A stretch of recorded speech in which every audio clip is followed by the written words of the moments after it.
कुठल्या तर हरामखोर कुत्र्याने यावं, तुला खोट्या प्रेमाच्या जाळ्यामध्ये फसवावं, तुझ्या शरीराचा उपभोग घ्यावा आणि त्या नालायक हरामखोराच्या वासना शांत झाल्यानंतर पोरी तुझ्या शरीराचे तुकडे तुकडे करावे, कुत्र्या मांजरांना खायला घालावे, वेळ पडली तर तुला परदेशामध्ये विकावं, मिक्सर मध्ये घालून तुला बारीक करावं. एवढी स्वस्त नाहीस पोरी तू. छत्रपती शिवाजी राजांना जन्म देणारी ती आऊ जिजाऊ म्हणजे तू आहेस पोरी. ती आऊ जिजाऊ म्हणजे तू आहे. ती तुझी खरी ओळख आहे. त्या सावित्री माईच्या खांद्याला खांदा लावून घराच्या बाहेर पडली ती माझी फातिमा शेख. ती फातिमा म्हणजे तू आहेस पोरी.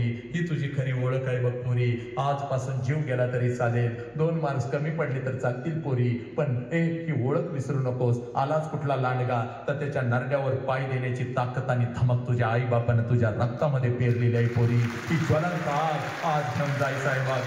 पोरी बघ, या राष्ट्राची शान आणि आई बापाचा अभिमान म्हणजे तू आहेस पोरी. ही तुझी खरी ओळख आहे. पोरानो, बापाच्या उंची एवढी आपली उंची झाली, नालायकानं नीट ऐका रे. बापाच्या उंची एवढी आपली उंची झाली आणि बापाचा चप्पल आपल्याला बसायला लागल्या म्हणजे बापा एवढ्या वेदना आपण कधीच सहन करू शकत नाही पोरा. ज्याला बाप कळाला त्यानं मृत्यूच्या दारामध्ये छड्डू ठोकला.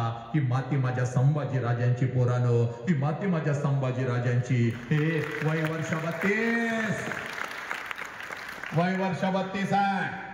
संभाजी राजांना कैद झालेले आहे. 39 दिवस संभाजी राजांच्या शरीराचा हाल झालेला आहे. असंख्य जखमा संभाजी राजांच्या शरीरावरती आहेत. अमावस्येचा तो दिवस, रात्र आहे बाळ. मृत्यू समोर उभा आहे, पण माझ्या राजाच्या चेहऱ्यावरचं तेज मात्र कमी झालं नाही. आणि मृत्यूच्या दारात औरंगजेब संभाजी राजांना म्हणतो, संभा, संभा, हम तुम्हारी जान बख्श देंगे संभा. हमें चाहिए सिर्फ तेरे पिता का स्वराज्य, वो हमारे चरणों में रख, हम तुम्हारी जान बख्श देंगे. मृत्यूच्या दारात माझे संभाजी राजे औरंगजेबास उत्तर देत आहात, या शरीराचे तुकडे तुकडे केलेस तरी चालतील, हा शिवपुत्र तुझ्या समोर कदापि चुकणार नाही. कारण मला माझा बाप कळालेला आहे. तुम्हाला तुमचा बाप कळाला का रे?